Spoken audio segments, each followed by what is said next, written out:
Okay. Hello, we have some attendees joining in. People were queuing for a while. We're sorry for that. We were checking some technical things so far. So let's leave some time, like a couple of minutes until we will start. Okay.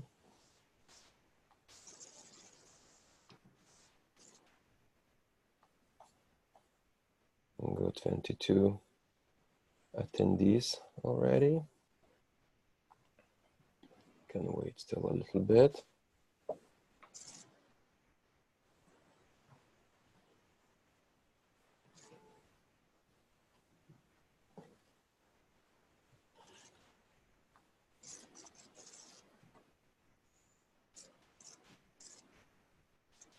Okay, 24. Oh, people writing. Good, so people know there's a chat. Very well.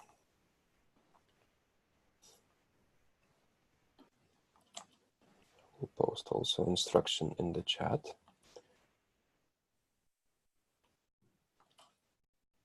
And information also for everyone that you can not only chat and send messages to either panelists or all participants, but you can also use the Q&A button, which is on the bottom part of Zoom. And there in Q&A, you can ask a question, and then other people can upvote the question. So we will first deal with these questions, which would be on the top based on votes of other people. All right. So I think we will start, and then some people might join still in the process. Good. So then I'm welcoming everybody for the second webinar of our MOOC, Essentials of Youth Policy. This time the webinar is part of the module 3, which is talking about different important aspects about youth participation. And this time of youth policy. And this time we're going to look at one of the very important aspects of youth policy, which is youth participation. Just before we start with the other things, to let you know some technical things. So I mentioned there is a chat button on the lower part of the Zoom window. There is a Q&A question, and then on a rather left side, you can always check more video, audio settings, and so on. Yeah, and if at any moment you need to leave, you can click the button, leave the meeting, and you will leave. This webinar is recording, so we will share the recording afterwards in the same module 3 in a discussion 3.5.1. So like we did the same with the first webinar in the module 2. So now, without further ado, I would like to introduce our webinar speaker straight from Ireland, Olive McGovern, who is the head of the Youth Reform, Strategy and Participation Unit in the Department of Children and Youth Affairs in Ireland. I believe, Olive, you can also tell a few more things about yourself and your work area and how you are linked to the today's webinar. And we also have, like last time, Colleen Robin, who will help us visualizing what Olive is talking, and then the graphic will be available afterwards as well.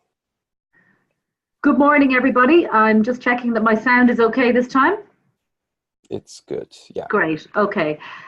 So good morning, everybody, and thank you for the opportunity to speak to you this morning, and I hope what I can share with you will be helpful to the different places and spaces that you're coming from. I've been working in the area of youth policy overall for approximately 20 years. The first 10 years of my career were very much in the area of health policy, and particularly young people's health and health promotion. I then moved into broader youth policy, and more specifically in the area of children and young people's participation in decision making. So what I'm going to share with you a lot today is the perspective from a national government place, if you like, right at the centre of government, which is where we have located a lot of the leadership in terms of youth participation in an Irish context. I hope you'll find some parts of what I have to say useful for the different places that you're coming from. And if you do have any further questions, I'd be more than delighted to respond to you separately if we don't get to everything by the end of the presentation. So I'm going to try the technical piece of putting my presentation up now, which is the piece I'm most worried about. Are we okay? Everybody can see it. Great. Yeah. So I'm going to start from the position that Ireland today in 2018 is almost a world leader in terms of youth participation. And I'm going to give you a little bit of the ingredients that we have put in our particular cake to make it a success. And I'm going to start by telling you that the place that we've gotten to today, we most of all came to because we were really bad at doing this.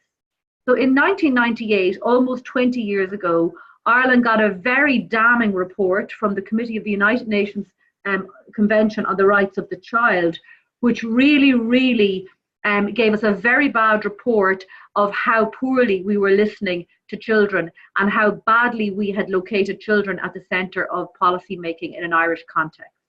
So actually it's coming from a really bad place that we've gotten in 20 years to what I see as the heights that we are at today. And most of all, what came on the back of that damning report was a very high level and firm decision and commitment by government to do things differently.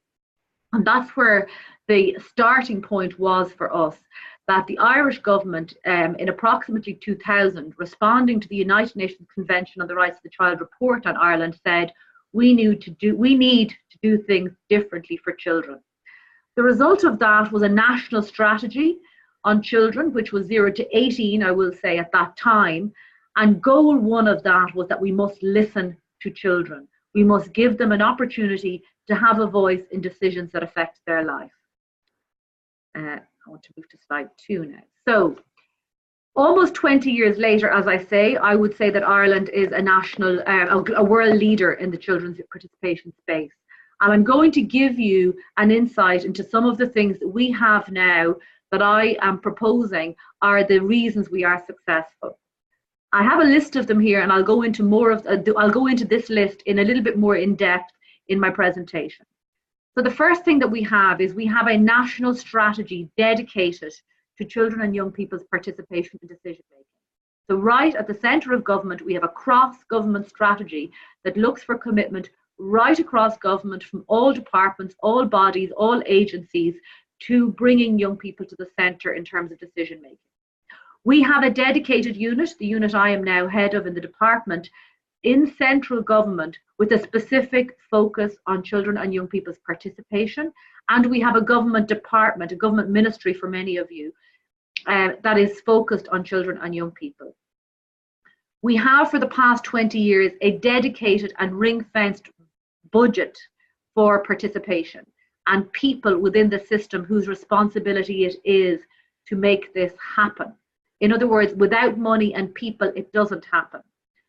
We have, in the last number of years, put our strategy in the context of a theoretical framework, and I will speak a little bit to that framework. It's the Lundy Model. We have also, in 20 years, built, maintained, and embedded a permanent structure for children and young people to have a voice. So it isn't fluid, it's not something that comes and that goes, it's there permanently, and it's dedicated, and it's sustained, and it's supported. We have a long-term and ongoing commitment to best practice and documenting the evidence in this space. One challenge for an emerging policy area like this is, what is the evidence that it works, that you are doing it well, and that there is best practice to follow? We have put investment into doing that over the last number of years, so we have something to fall back on. And finally, and importantly, we do have those international policy drivers, such as the Irish commitments under the United Nations Convention on the Rights of the Child and the European commitments that we have under different directives. So we use those as policy levers to continue to drive us at the national level and bring that work down to the local level. So here I've just a different depiction of what we have done and how we have made it real. We have within the government department practice. We do this work every day. Yesterday I had a committee sitting in this department where young people are active members and participants in our policy making processes at the centre of government. So in other words, we lead by example in our ministry. This isn't something theoretical, this isn't something aspirational, it's not something we're telling others they should do. We actively, on a daily basis, do it here within our government department.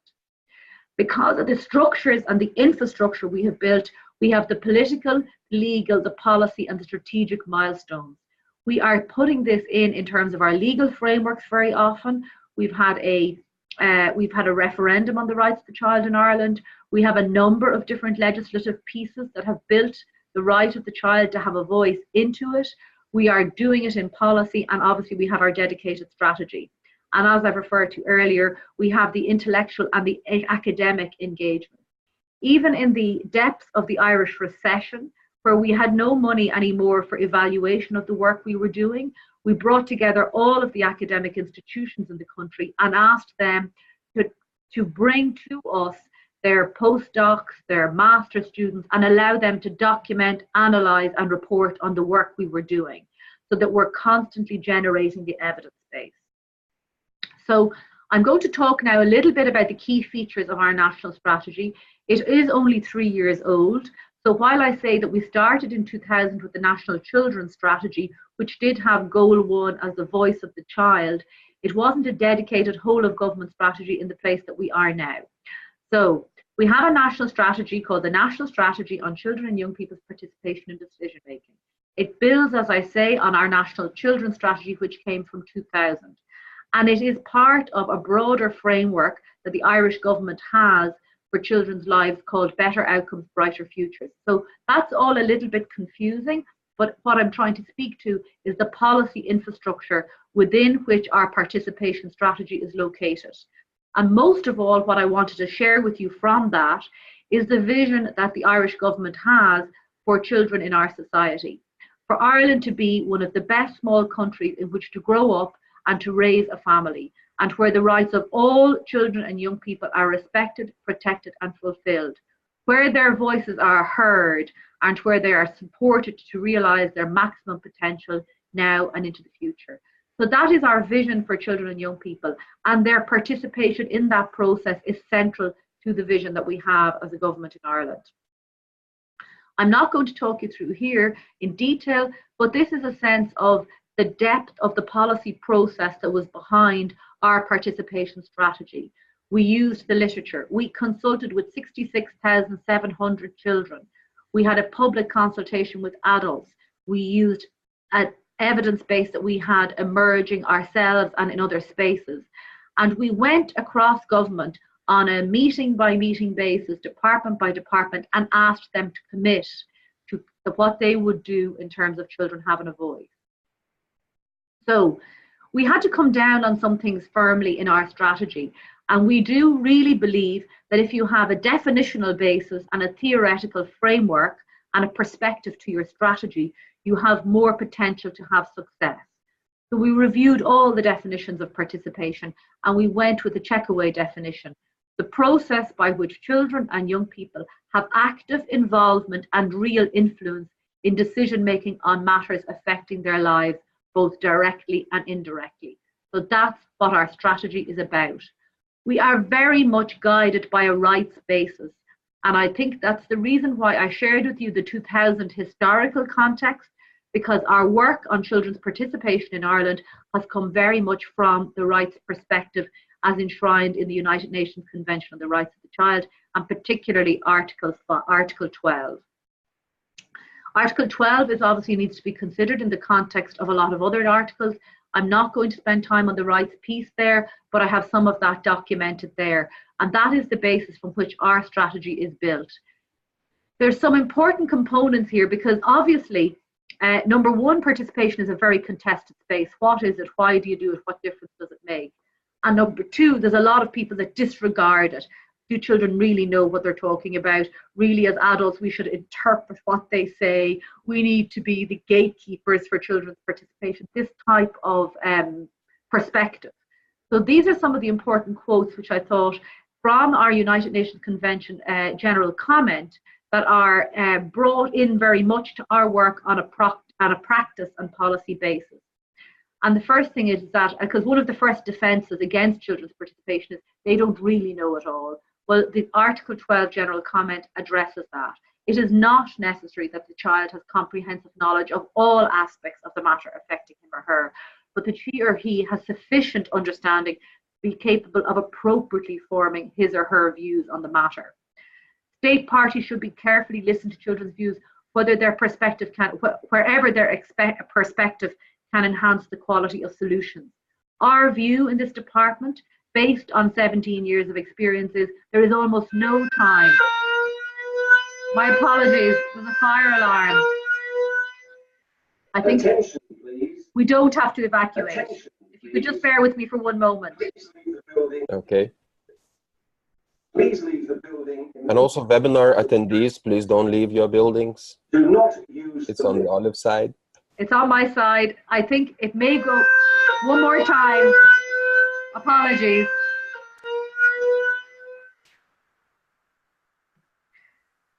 The other issues that the General Convention General Comment, or the United Nations Convention General Comment addresses, is the issues of evolving capacities, and most of all, that it is important that governments develop a direct relationship with children, not simply one mediated through non-governmental organizations or human rights institutions. And that's why I'm saying that here in our department, we take that very seriously, and children are actively here almost on a daily basis doing work with us. So some things about our strategy that are worth of note to yourselves, that it does, I know many of you are in the space of youth policy, and in a European context, youth policy often encompasses the age range right up to the 30s in some European countries. And I will say that our strategy approach does take account of the transition to adulthood. So we have a maximum cap here of 24, where we kind of move out of the definition of youth in an Irish context. So our work encompasses work with young people up to the age of 24. A very important part from which age? Zero to 24. Well, in the youth space, 10 to 24. The definition of youth in an Irish context is 10 to 24, but our participation strategy is 0 to 24. Okay, and maybe at the same time, people already reacted, and Branimira was asking if you mentioned national strategy, and it's not a law, right? The strategy is not a law, but there are a number of commitments within the strategy that are enshrined in law. So, for example, the area of education and the role of student councils within the education sector is enshrined in law. The rights of young people to have a voice in the adoption process is enshrined in law. The rights of young people to have a voice in the legal system is enshrined in law. So certain pieces are enshrined in law. And we had a very challenging piece in Ireland in that our constitution gave paramount rights to the rights of parents over and above the rights of the child in any instance. And we have recently had a referendum that gave parity of rights to children, where the courts would then have to decide on the balance whose rights should be most protected. But it gave children rights for the first time. So many legal frameworks are now encompassing this. In fact, we've had a very, what I would consider exciting time recently, in that within a piece of legislation been written in the space of adoption, not only have we written in the right of the child to have a voice in the adoption process, but young people themselves actually wrote with us the regulations that are going into legislation. So this to me is a very high-end example of young people's participation in the policy process right here in the centre of government. We have some very, very high quality pieces like this ongoing. I'm not going to spend much time. There's two things I want to focus on from this slide before I move on. First of all, many people justify or have an interest in participation only because it prepares citizens, it prepares young people to be the citizens of tomorrow. When they are voting, they'll be better voters because they've had a chance to participate. We do not we do not embrace that. We actually contest that. We very much say that this focuses on children in the here and now as the citizens of today, not just the adults of tomorrow. The second thing I want to say is that our strategy and our commitments as a government within the strategy focus on both young people as a collective, so generic groups of young people participating in policy areas such as mental health, and then young people as individuals.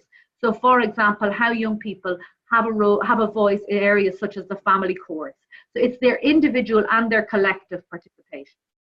I want to move on now. The next number of slides give you significant detail of what the components are in our strategy. And there's just one piece I want to highlight for you here. And again, it was about the focus of our strategy when we were in the strategy development process. And that is that the strategy sets as its priority a focus on children and young people's lives in their everyday situation. So the first four objectives, particularly of the strategy, are about children having a voice in decisions in their local communities, because that's where they live. In early education, schools, and the wider formal and non-formal education systems, because that's where they spend a lot of their time. For matters that affect their health and their well-being, including how they are in receipt of services within the health and social service system, and finally in the courts and the legal system, which unfortunately some children and young people find themselves within. So we locate it within those systems, but in the everyday lives of children and young people. The remaining three objectives of our strategy relate to the leadership and to the kind of building institutional capacity around children and young people having a voice. So they're objectives 5, 6, and 7. I want to come on now to focus on the Lundy Model. I'm sure any of you that are engaged in the literature on participation will see that there is a range of models or theoretical frameworks through which you can analyze, understand, or do this work in terms of practice. In developing our strategy, and it was myself who wrote this early part of the strategy, we looked at a number of different models. And in the end, we decided the Lundy Model best reflected how we had come to understand participation. And you must remember that by the time we were writing this strategy, there were people here within our staff that had 15 years of experience in doing this work.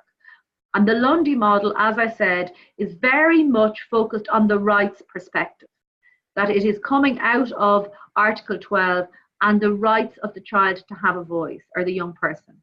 So the 4 dimensions are the space to have giving children and young people a voice, creating the space for that voice to be heard, having an audience for what they say, and ensuring what they say has an influence. So those 4 dimensions of that theoretical framework were most appealing to the to our ministry when we came to looking at the different models and the different options and theoretical frameworks that are in the literature currently. So that spoke loudest to us after 15 years of practice. We went on and worked with the academic who developed this, Laura Lundy at Queen's University in Belfast, and we developed a checklist that helps people look at, in terms of practice, how are they measuring against the 4 components. So this is our checklist that comes later. I think for any of you that are in a policy or a practice space, or even an academic analytical space, this framework provides a very good mechanism to reflect on, to look at, and even to plan your work. So we build this in at our planning process, and we build it right through in terms of our evaluation process. We do want to move forward in terms of developing standards in this space, and we hope to do that in the next number of months. So I just have some here for you, some early findings. At year 2 implementation, across government departments, and you have to remember that ministries and government departments are not places where there are people committed to participation of children and young people. These are ordinary civil servants and public servants who have a range of different jobs at different times in their careers. They're not youth activists, they're not youth organisations. This is a cross-government strategy. But I think the success we're having is worth noting. We had an 80% response rate, as opposed to rage, to our strategy reporting process. And we found that 82% of the actions were either reaching completion or in progress. In a government strategy, I think this is a really, really important thing to note. What you are seeing here is that this is now becoming systematic within organizations. It's embedded into the practice of organizations.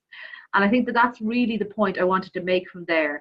Also, the point at the end that what we're seeing in terms of the type of output from a young people's participation piece can be found in legislation, policy development, service provision, funding streams, and review, evaluation, and reporting. So all of these areas are featuring in what government departments, agencies, and public bodies are doing around the Voice of the Child in Ireland now and Year 2 implementation phase. I want to just say a couple of words now about the permanent structures we had built, because these become central to giving meaning and having something to always refer back to. So we have 3 structures that are permanently now established in the Irish policy landscape and that are sustained and maintained. Cordon and Oak, Cordon and Oak, and the Cordon and Oak National Executive. These are permanently recognised structures that are resourced. In other words, there is dedicated budget given to these every year to make sure that they happen and that they matter. Cordon and Oak are essentially local youth councils, and they are in every local authority in Ireland. They are supported by us here in the department through a development fund, which is allocated annually, which is reviewed and evaluated. And we have a support service working across the country to maintain the development of these structures on an ongoing basis. We have an annual event which is hosted by our minister. So our minister every year hosts an event called Cordon and Oak, and that is our national youth parliament for 12 to 18-year-olds. It happens every second year, and 200 representatives from the Corlias come every year and talk about topics that are important to them, that the government then must progress on their behalf over the following years, working with the National Executive, which again is hosted within this department. So one Saturday a month, 31 young people from across the country come to this ministry, are hosted by myself as head of the unit with our other support staff, and we work with the young people to progress issues of importance to them that have been voted on through the Cordon and Oak process. So what I'm trying to say here is that there is something permanently there, all the time operating, not something that comes and that goes, that flitters with the kind of political or individual commitment levels. It is there, it meets, it has a purpose, it has a focus, and it's sustained, it is resourced, and it's facilitated right at the centre of government. These are very important public ongoing demonstrations of Ireland's commitment and how this thing becomes real. We obviously, as well as doing this kind of permanent work, we are constantly pulled on. And I chose this group of examples to demonstrate to you the breadth across government which young people are now being asked to have a voice in the policy making process. So the first one there is a healthy lifestyles. Our Ministry for Health has obviously a lot of public policy concern around the issue of obesity. It's a very significant issue in Ireland. We did a major consultation with them. But I put in some others that are a little bit more broad sweeping. We have the Heritage Council, the people in Ireland who protect our monuments, our parks. We did a major piece with them around how they can better improve their policy to appeal to younger children and young people. Oberstown is our detention centre for children that have come in trouble with the law. And we have worked very closely within the centre with the young people to establish what the standards for care should be for young people in detention in Ireland. I've mentioned the adoption one already. So How is School Today, second from the end of the list there, is a piece we have done very recently where young people here, through the National Executive that I mentioned, surveyed 4,000 young people to find out about what is working and what's not working within the education system for them. And because that structure is located at the centre of government, they were able to have the Minister for Children and Youth Affairs, our minister, launch with the Minister for Education the findings of this survey and make commitments for actions that will be followed through as a result of that. And finally, I know from the questions, the LGBTI Youth Strategy is something many of you have been interested in. And again, it's probably most relevant in the area of youth policy particularly. So our LGBTI Youth Policy is our most recent policy development piece that has been very much a youth-led piece here in Ireland. I'll just come to that for a second and I'll come back to the piece. And I want to just spend a moment sharing this with you as an example of where here at the centre of government in the policy development process, children and young people have been right at the centre of it. And this slide best depicts it.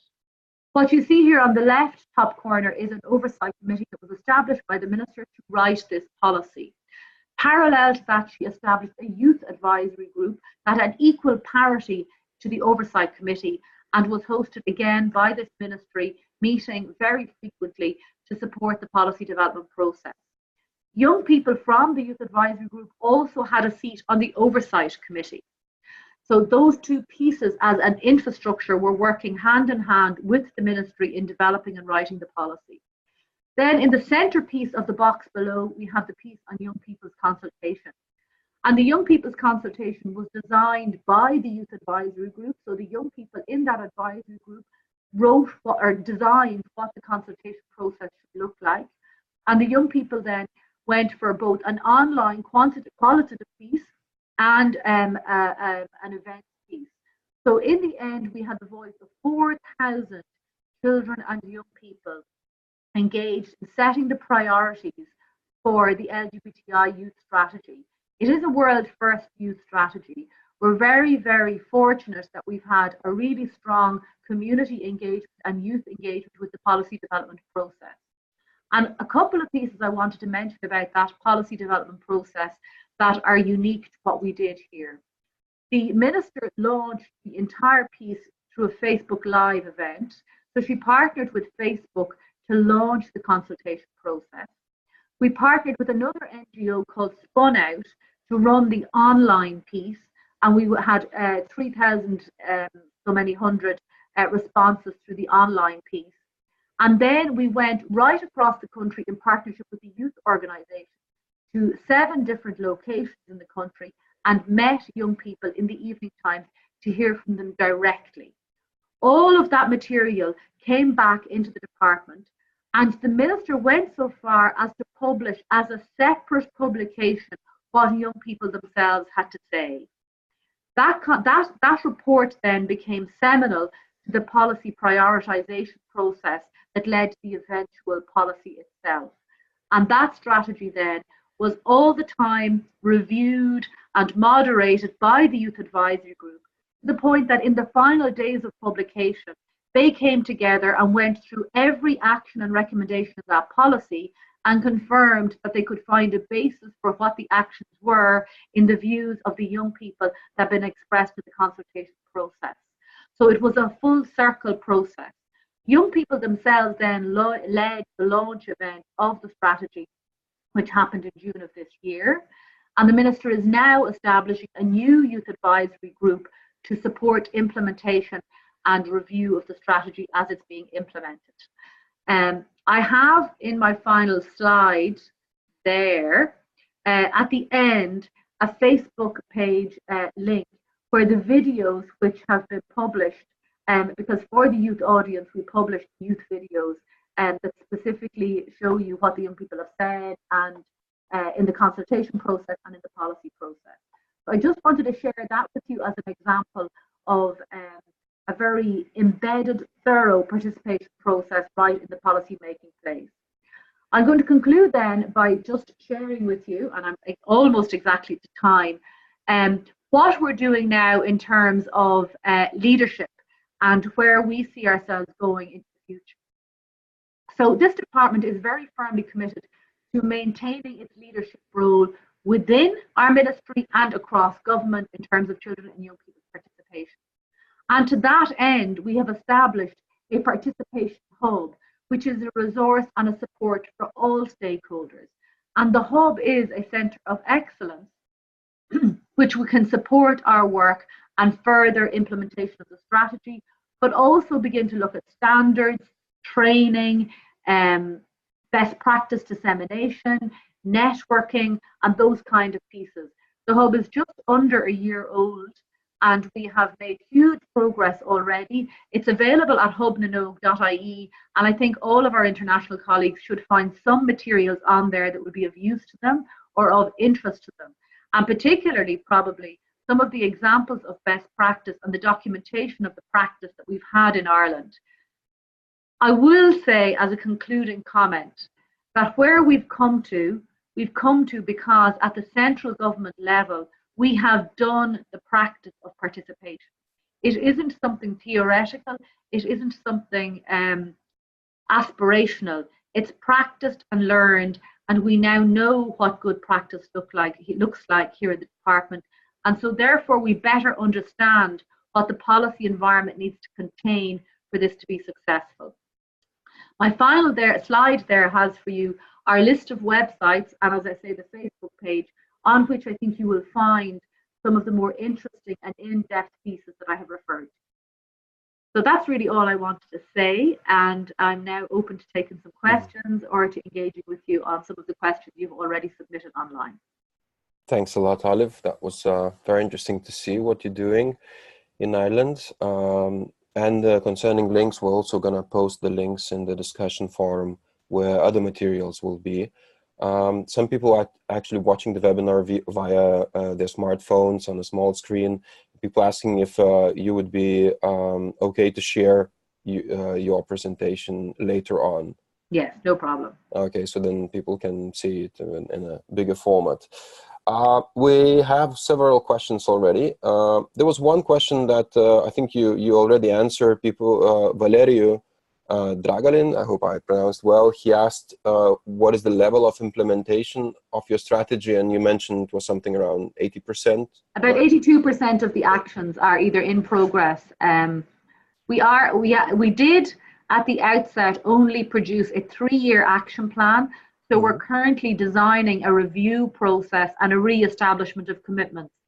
And I suppose that's something in an area of policy that is very much only in its infancy and in development across government. I think the policy aspirations can be set for a 10-year time span.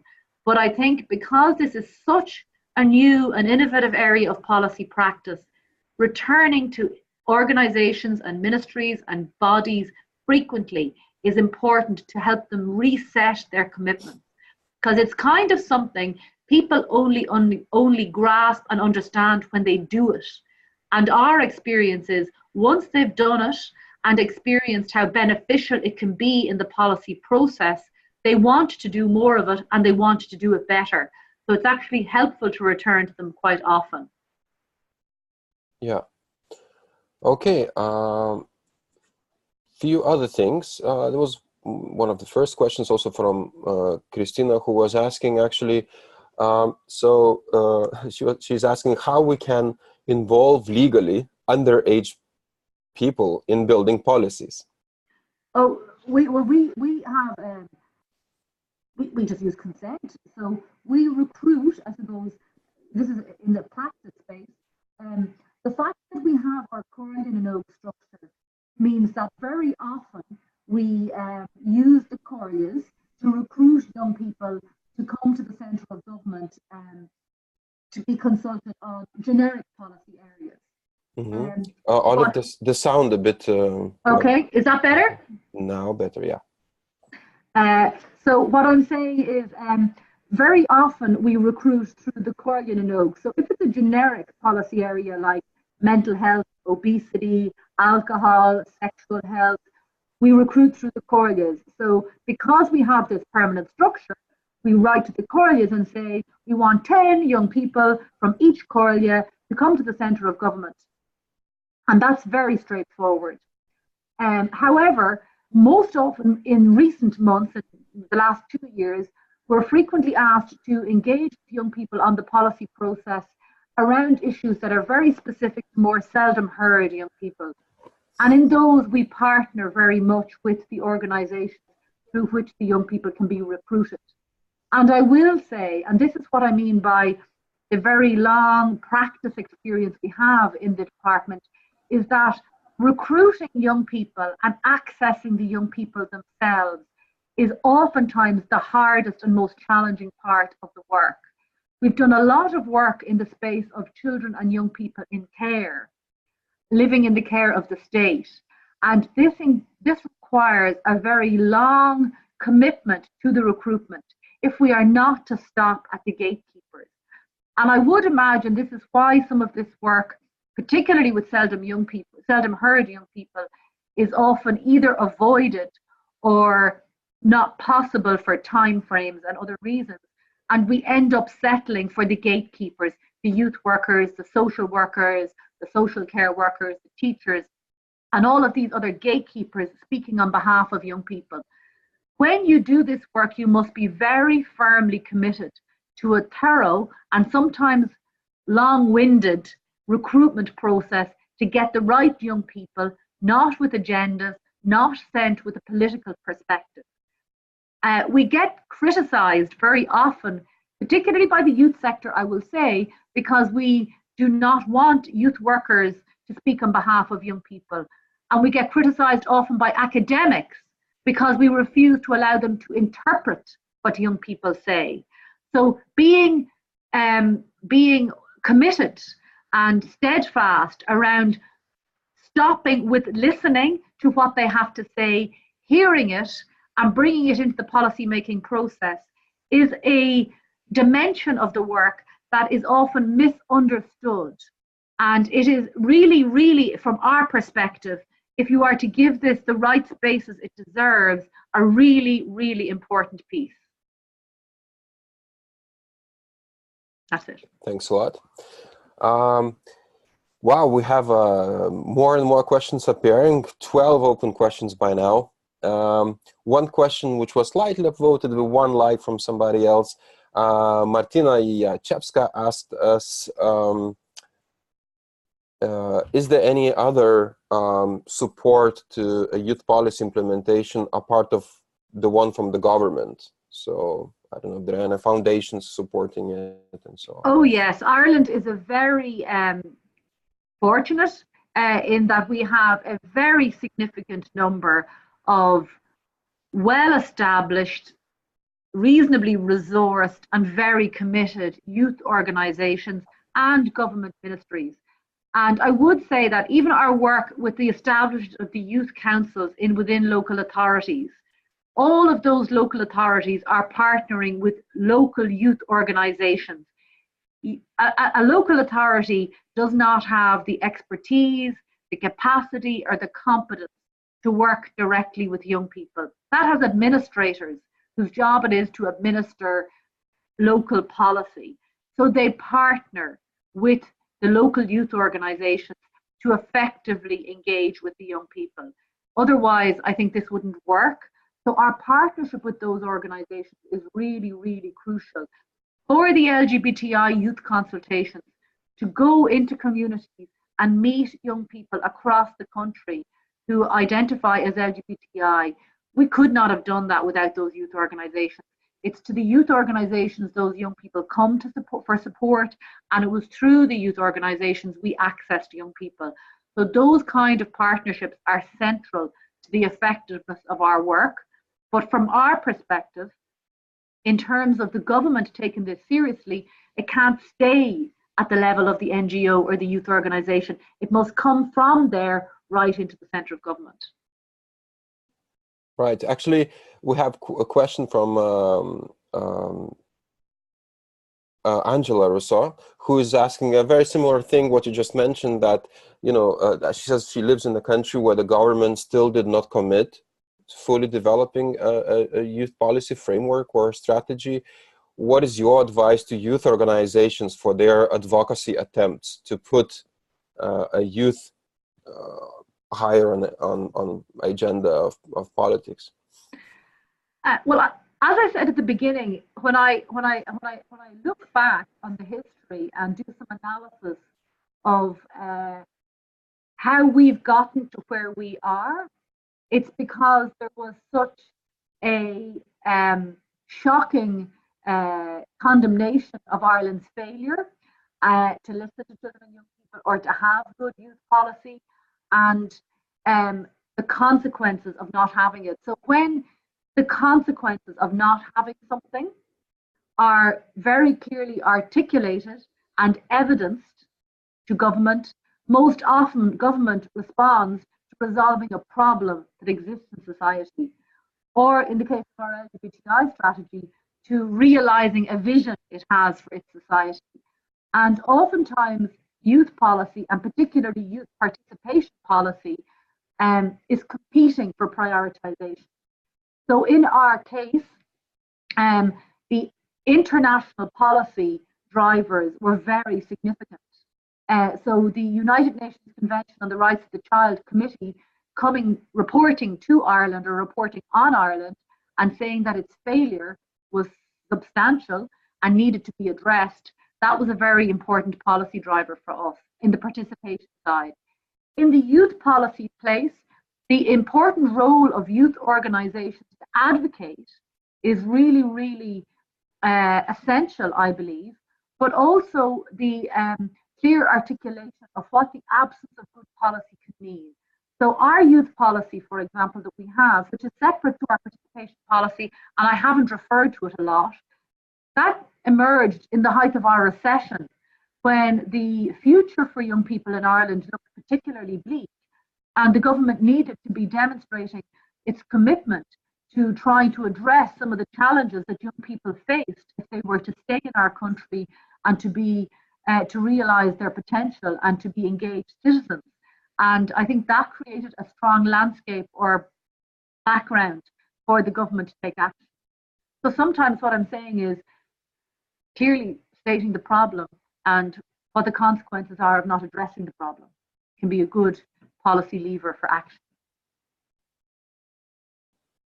All right, thanks a lot. And I saw Elke's question, which was upvoted, which was very similar about convincing the government and so on. There is another question from Andrew, and he talks that many old people in the government in African countries, so I suppose Andrew is from Africa as well, he says that these people don't believe in the thoughts and experiences of young people. Yeah.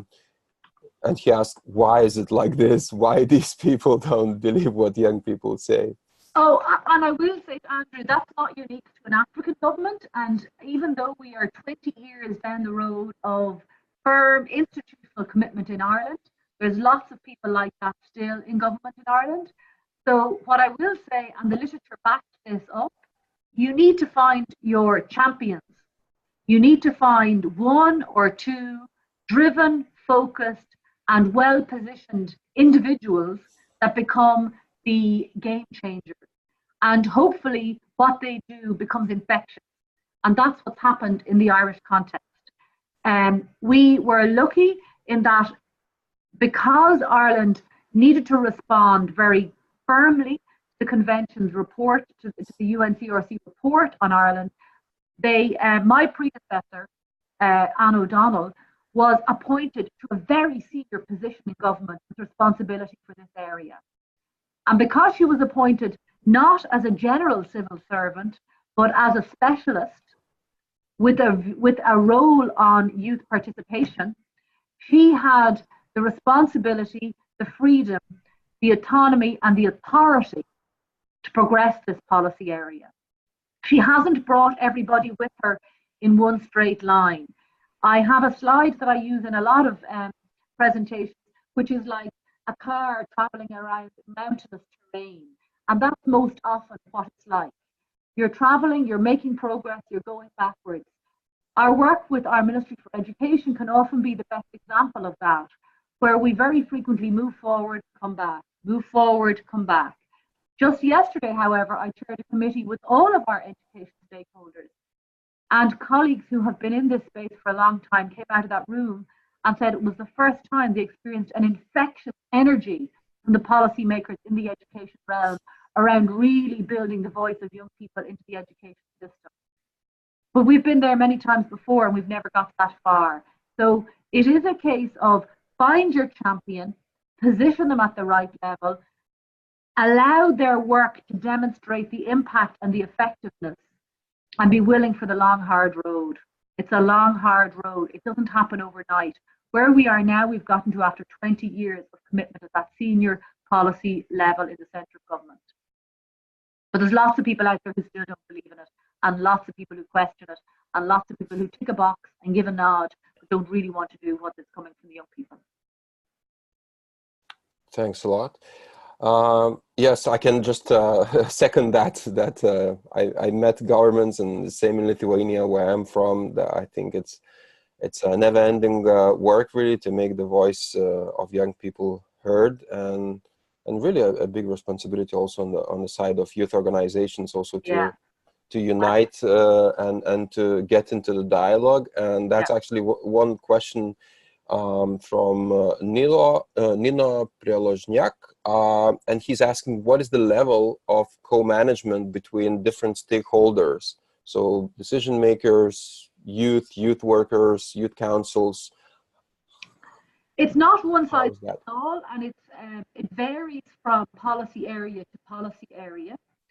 And some of our in the youth space particularly, Ireland has quite good, we'll say, youth and youth sector partnerships in the piece of work around structured dialogue, which many of the European Union countries may know about the process of structured dialogue. And that is one that is very much co-owned and co-located between the ministry, the youth sector, and the young people. Our work in the Cordon and Oak National Executive is also very well partnered with young people during the 2-year term. But the reality of young people is that their lives move on. So you have, and the reality of the policy making process is that it's often very slow and turgid. So it's really important that in our partnerships with young people on pieces, that there's something meaningful can happen during the duration of their particular engagement, but that this is part of something that's feeding into a longer term agenda. So, for example, I did a very substantial piece of work with children in care.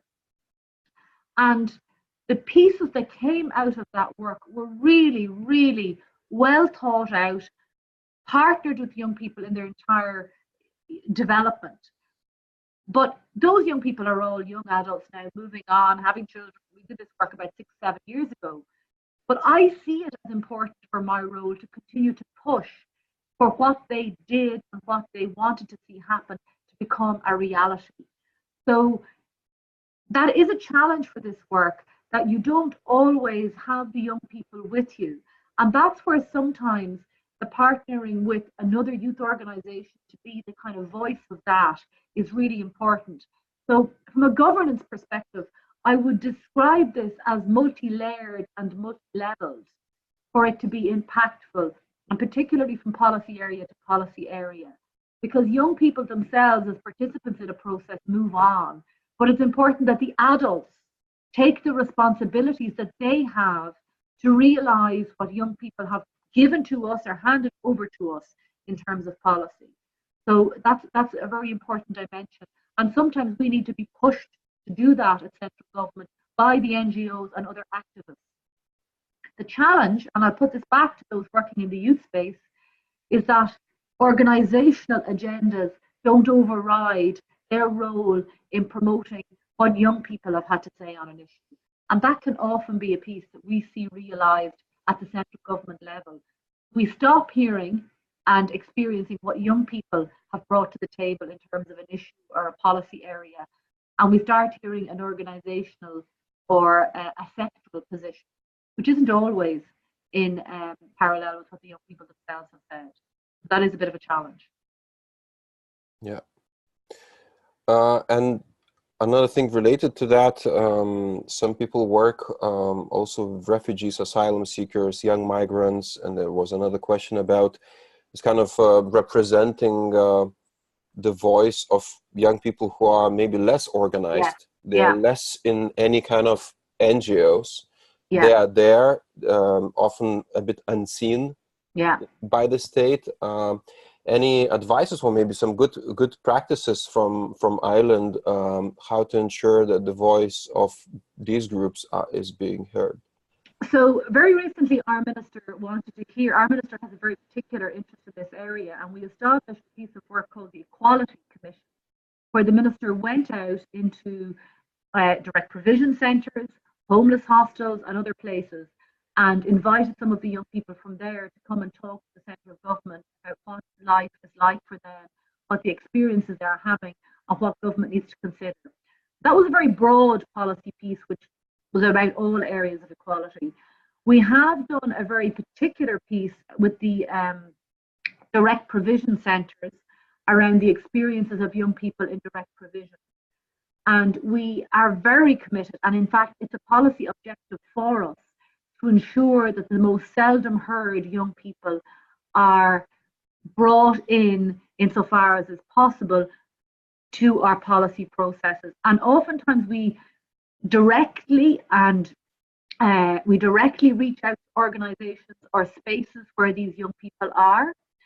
And we have a history of giving direct grant aid to organisations that work with them to facilitate the processes. For example, traveller young people are a group of young people in Ireland who have significantly less, they're traveller and Roma young people, who have significantly poorer outcomes than all other young people.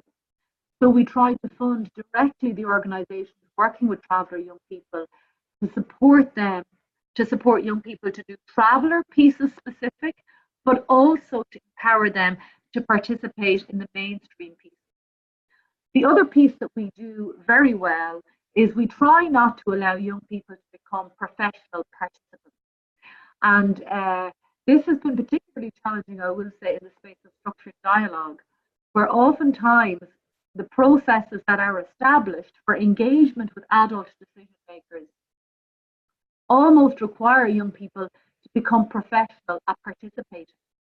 And we really, as a principle, try for this not to become the way participation gets realised in an Irish context, because we believe that this undermines it, and it almost, what we say is that it apes the adult participation world or the adult political world.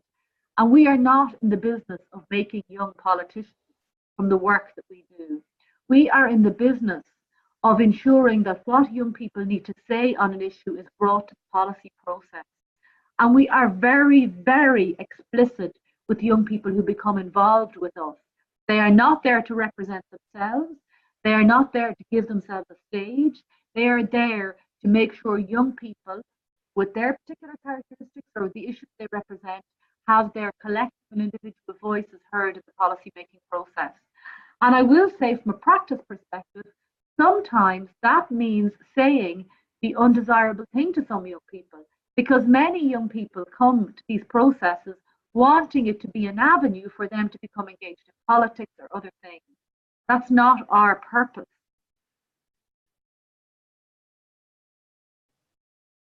That's it. Yeah. Thanks a lot. And our time's ticking away. Almost, 1 hour. It flew really quickly, and we managed to have more answered questions than open questions, and still some questions remain, but I believe there is no more time to explore more. But what I will do, and we did this last time during the first webinar, that we would collect questions that were asked and we did not manage to answer them, and perhaps we can give a summary to these or summary of answers, perhaps, in a discussion forum. So, and then I invite everybody who were present today, please head to module 3, discussion 3.5.1. That's where you will see the recording, which we'll upload hopefully this evening, or the latest by tomorrow morning. And then you will see also a brilliant graphic that was done by Colleen, and you can see it in your screens of a lot of visuals and graphic. Yeah. So last time also our speaker was glad to be a hero in a cartoon. So I think my kids will like that depiction of me. Yes. So our webinar is going to the end. We will finish the recording, and just to mention one more time that this webinar is part of the MOOC on essentials of youth policy, which is organized by the partnership between the European Commission and the Council of Europe in the field of youth, which is doing more than just this MOOC, is doing a lot around youth policy, youth participation, and you can find a lot of resources that we're linking from this MOOC to other spaces and other books and publications around youth policy, youth participation, other aspects related to the youth work. So thanks a lot, Olive. Thanks a lot. Thank you very much for the opportunity, and I hope that something I've said is useful to everybody. I know a lot of people are interested in that area of seldom heard young people, and we do have a toolkit on engagement with seldom heard young people. So that's available on our Cordon and Oak website. So I just direct people to the websites, and if there's anything not there, I'm more than happy to send it on or give you some links or whatever. And thank you all for the very kind comments. It was a real pleasure, and I hope there's been something there for everybody. Yes. Thank you very much. Okay. All the best, everyone. See you online. Thank you. Bye-bye.